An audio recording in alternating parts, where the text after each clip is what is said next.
It's the Mike Francesa podcast on the Bet Rivers Network. Good evening, everybody, and welcome to the Mike Francesa podcast. We're on the Bet Rivers Network, as always, and for all your wagering needs, it's Bet Rivers in New York and New Jersey. Play Sugar House in Connecticut. So whatever you need, just go to their app, and you'll find everything you need for all your needs there. And the program, of course, always on the Bet Rivers Network and wherever you can find your podcast. All right. After ALCS game number 2, we knew this series was going to be very, very tough. We knew it was going to be a very, very hard climb, and now we know that is going to be the case, as the Yanks will take the off day to get home and will put Cole on the mound in game number 3. Dusty hasn't decided whether he's going to throw McCullers in game number 3 or not. We will find that out. Game number 3 will come your way Saturday at 5 o'clock. The Yanks will obviously have a big edge in game number 3 with Cole on the mound, but they have obviously an incredible amount of work to do against a very talented club, as they will have to win 4 of the last 5 games or they're not going to the World Series. Now they trail 2 games to zip, and let's be honest, okay? If Valdez, who was brilliant tonight, had not made that ridiculous double error, and we found one thing he can't do, he can't field his position, but if he had not made the double error on Stanton, we'd be talking about the Yankees getting shut out tonight and striking out 13 times and getting a couple of hits. Now, Judge did send the ball to the wall in the 8th inning. Smart tag up by Bader. I even like Bader batting leadoff in front of Judge. I think that's positive. I think we found a couple things in the Yankee lineup going forward for the rest of the series that are at least going to help them a little bit. Bader leading off is one. Judge took it to the wall. Who cares if it's a home run in Yankee Stadium in right field? Everything's a home run in Yankee Stadium in right field. So we know that going in. And Houston's not long in right field, but hey, you know, it held the ballpark and the whole way. And the Yankees fall to the Astros. Severino pitched well. He made one mistake, a fastball to Bregman. And let's be honest, the Astros aren't hitting this whole postseason. They have been able to win all these games because they have pitched really well. And when they haven't pitched well, like Verlander game 1, they've rallied, but they haven't hit a lot. Altuve's in an 0 for 23. All right, he hit a rocket ship at Torres, who turned it into a brilliant double play. Yankee defense on the infield was superb tonight. Torres, Rizzo as always, and now the Yankees found a shortstop defensively. I don't know if Pras is going to hit a lot, but he is a classy, confident, terrific defensive shortstop. He elevated the Yankee shortstop play a mile. Okay? No one else should be out there with the glove. I don't know if the kid's going to hit or not. But the bottom line is he is as good as it gets defensively at shortstop. He could be special there. He's that good. And he made some terrific plays tonight at shortstop. He's the shortstop. Okay? There's no question about that. Problem is the Yanks got a lot of guys that aren't hitting. So does Houston right now. I mean, Altuve's over 23 in this postseason. Diaz is an automatic out. The problem is Maldonado's hurting him. And Houston finds a way to, get enough runs. They're good in the pen. I was surprised he went to Abreu tonight. And he went to Abreu, and Abreu looked hittable, and then he just blew Stanton away with a couple of pitches that came out of nowhere. I mean, and just blew him away after he almost gave up the home run to Judge. The Yankees have struck out 30 times in 2 games. This is the first game they haven't homered in forever in the postseason. We know that. They don't score if they don't homer. Almost all their runs. Today they got 2 runs on errors. And, basically, both Rizzo and Torres did a nice job there because they had second and third. They were both 0-2 in the count, and they both put the bat on the ball. Rizzo hit the ground at the first, got the run home, moved the runner over. Torres got the infield single, and they got the runs home. That was well done, okay, because Valdez was tough, and Valdez didn't give up any more hits after that. Oh, yeah, he gave up a single to Bader. But other than that, he gave up nothing. He struck out the side in the 7th. He pitched sensationally. He's been an ultra-consistent pitcher all year. Okay, Verlander and Valdez are a terrific 1-2 punch. And now, Game 3, the Yankees are going to see the McCullough curveball if he goes. We don't know if he's going yet. If he does, you're going to see that steady diet of his curveballs, which have given the Yanks all kinds of trouble in the past. That's just the way it is. I know that he wants to force feed Carpenter. Carpenter hasn't looked good. He didn't play a whole lot after his incredible run with the Yankees with the broken foot. Putting him in the lineup is questionable. Against a righty curveball pitcher, you'll probably will put him in the lineup. But the Yanks are going to need Judge to get hot. They're going to need the middle of the order to get hot. Rizzo's been good if they're going to win a game. Now, like we said, you expect them to win the Cole game. So you're going to hopefully be sitting here Sunday saying, can the Yankees even this up and make this now a real series at 2-2? That's probably what you're hoping for. If they lose the game 3 where there's nothing to talk about, you can start to think about next season. The bottom line is, though, they are going to be heavily favored in the Cole game. They're coming home. They got Cole. He's pitched well in the postseason. They got the advantage here. You figure they can get to 2-1, and we'll see what happens Sunday. Obviously, though, it's going to be very hard to beat this team. A couple of times, no less, beat them 4 out of 5. They are very good. They have very good pitching. They have very dangerous hitters, and they haven't really hit. And let's be honest, Altuve, who has given the Yanks fits in the past, is 0 for 23. The worst start of a postseason in the history of baseball. Although I have to admit, to be fair, the last ball he hit was really ripped, but Torres made a wild play on it, turned it into a double play. Early on, the home plate umpire was awful. He got better, but he was awful early, really inconsistent, missing pitches. But he did get better as the game went on. He wasn't really a factor. I thought Severino was good. I don't love Loaiza as a reliever. He seems to let too many guys get on base. Peralta's been very good. It wasn't the pitching tonight. It was, the offense again tonight. I mean, they just didn't, they didn't get anything done. They didn't get anything done offensively. And other than the fourth inning, when they get the Judge single and then the double error by Valdez, the Yankees didn't put 2 guys on base in any inning. Very hard to win that way unless you're going to slug a whole bunch of solo home runs. They did not, and they struck out 13 times. That's 30 times in 2 games.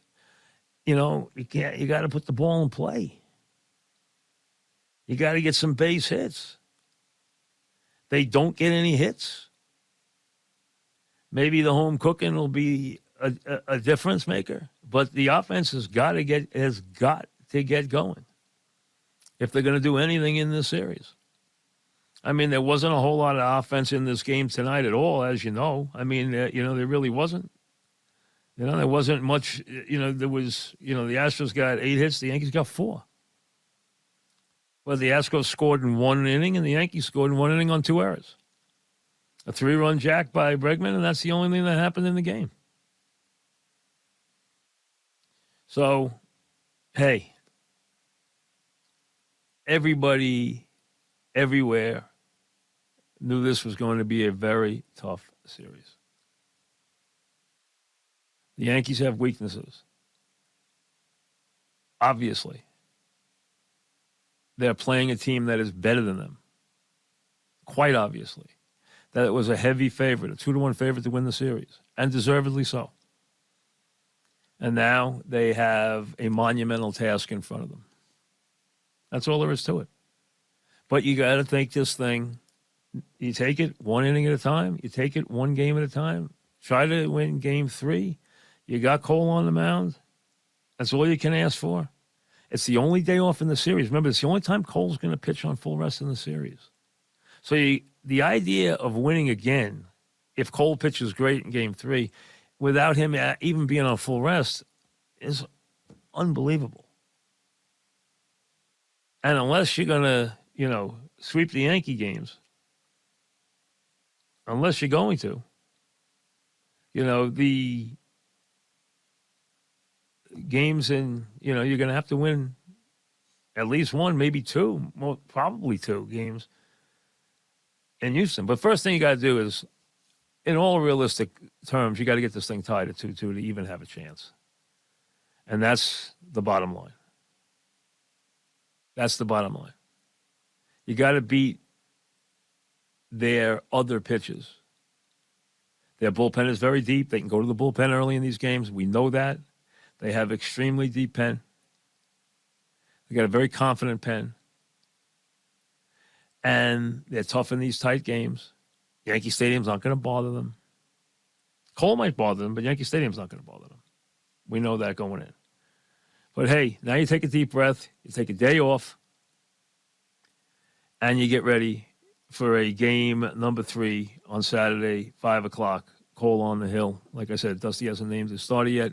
And now the Yankees, who get shut down tonight with the long ball, really get shut down all night. Scored 2 runs on a very poor play by Valdez, who should have turned that Stanton ball into a double play. But at least you saw a couple of things as he shook the lineup up tonight, which I think he should have. I told you after game 1, I thought he'd go to Higgy. Higgy didn't help. The catcher spot struck out 4 times. You know, Peraza didn't get a hit. Cabrera didn't get a hit. So the bottom of the lineup, Donaldson got a walk, obviously, in the 9th, but he had the double, so he got a hit. So with the last 3 batters in the lineup, 7, 8, 9 didn't get any hits. That includes Carpenter. But they only had 4 hits on the night.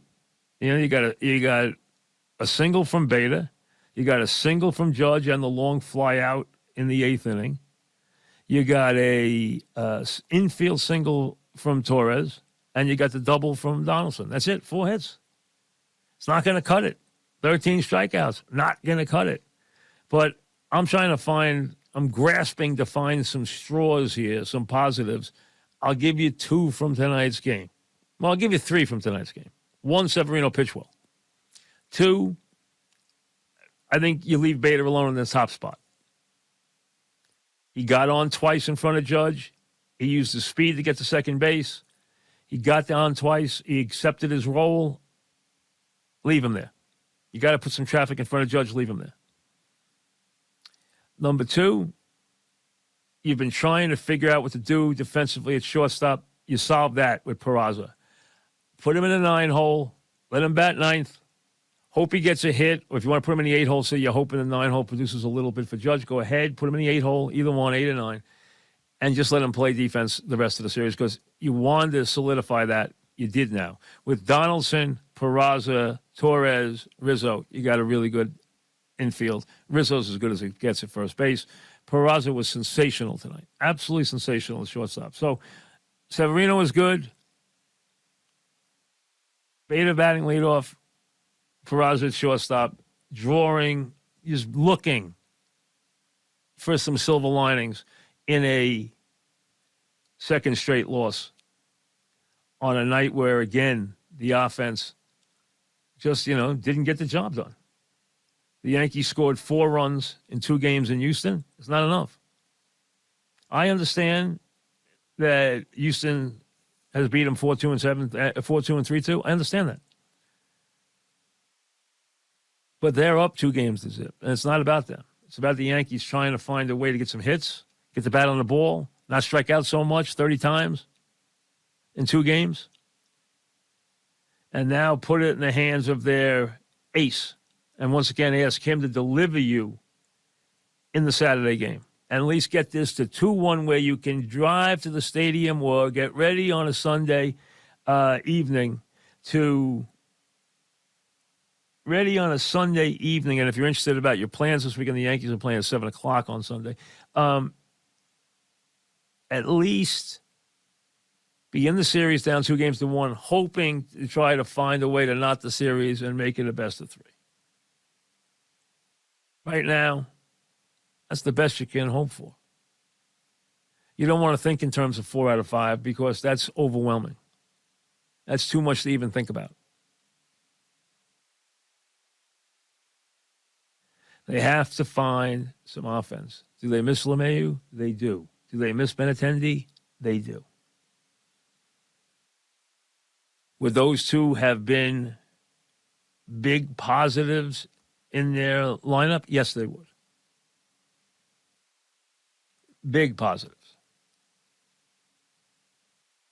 They needed those two guys. You know, the catches have hit at times, especially Trevino early. Higgy can show some power, but like so many others in the series, they've done nothing so far. And it's been like strikeout after strikeout after strikeout, especially with the bottom of the order. I mean, 5 and 6 were struck out 7 of 8 times, I think, in game 1. And, you know, today, if you look at 7 and 8, they struck out 6 out of 7 times up. So too many swings and misses, too many strike threes. I thought the one thing the Yankees did tonight against Peraza was they let him through too many strikes. They let him get back in too many counts by just laying a fastball in there. And they didn't jump on that early fastball. And he laid in too many strike ones. He didn't walk a batter in the game. And not only that, in 100 pitches, he threw 72 strikes. That was a hell of a performance by him. Really a wonderful performance. Other than his lousy job fielding the ball, he would have thrown a shutout. So, game 2, and any better than game 1? Now it is a big hill to climb, but you just get ready for game 3 with Cole and take it from there. That's all you can do. No one ever said this was going to be easy. After the celebration, which was mild against Cleveland, you knew you were going into a buzzsaw. It has been every bit a buzzsaw for the first 2 games. So the Yankees fall 3-2 on another anemic night for their offense. Day off tomorrow, the only off day in this series. Think about where this goes from here. Saturday, game 3. Sunday, game 4. If they win one of those, Monday, game 5. No day off back to Houston for game 6. Wednesday, game 7. And if they ever pull a miracle and win that, one day off before they get ready for the World Series on Friday night.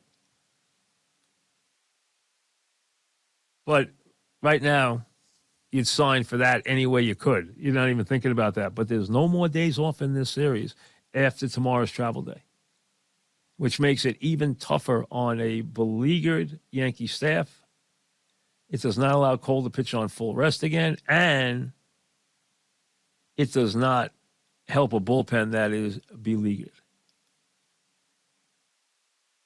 against a Houston team which, let's be honest, sooner or later those bats are going to wake up. Sooner or later Altuve is going to wake up. When a couple of those guys wake up in that lineup, forget it. For the most part, the Yankees done pretty well against Alvarez too. So he got a base hit there and then got picked off. It was, and that could have been a big play. They could have had an inning going there. So that's where we are. We'll get ready for a game 3 on Saturday. Football Friday tomorrow. The podcast will be up early in the day, so look for that. We'll have our Football Friday podcast up as we get ready for week number 7 in the National Football League. Week number 7 underway already with Arizona's wild game tonight. We'll talk about that in the morning. So we'll see you with the football podcast tomorrow. We'll see you with more baseball stuff over the weekend. Hopefully, give it a try to enjoy your evening and get some sleep as Thursday turns into Friday. We'll see you later. Thanks for listening to the Mike Francesa podcast on the Bet Rivers Network.